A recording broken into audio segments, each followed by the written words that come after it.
un moment fédérateur que l'IA ne va pas, on espère, remplacer. N'est-ce pas, Mickaël, l'IA? Parlons-en. Alors, c'est un très bon sujet.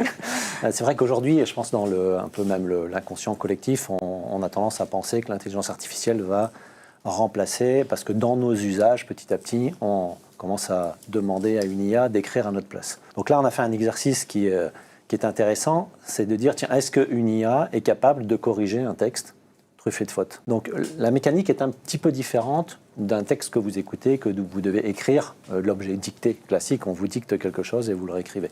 Là, l'objectif, c'est pas de dicter à l'IA quelque chose, mais c'est de lui donner un texte, donc le texte, bien entendu, de la dictée, mais avec truffé de fautes. Et l'objectif, c'est qu'on demande à l'IA, on va lui faire un prompt en lui disant, voilà, tu as un texte, tu dois le corriger. Alors, on peut sensiblement modifier le prompt en lui disant, tu es professeur de français, on l'oriente un peu et on lui demande de corriger le texte. Ce qui est encore aujourd'hui intéressant de voir, c'est que l'IA, la meilleure des IA, ne corrige que 83% des fautes de la dictée. Donc, sachant qu'il a laissé 17 fautes sur le texte corrigé. Donc c'est important de comprendre que l'IA, c'est avant tout un outil de génération de texte qu'un outil de correction, déjà. On voit bien.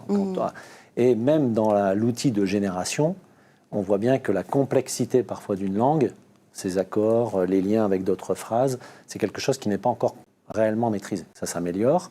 D'ailleurs, la meilleure IA, si je peux la citer cette année, donc c'est GPT-5, donc c'est ChatGPT-5, dans une version entreprise qui arrive à corriger à peu près 83% des fautes.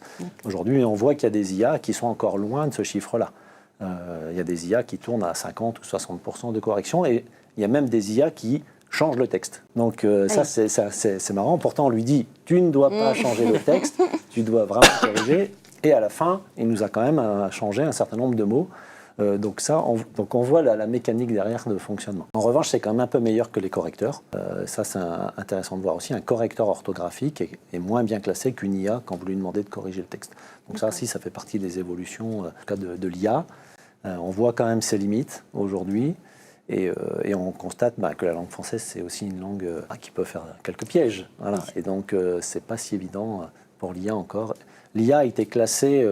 le chiffre, c'est 609e sur les 3000 participants à peu près.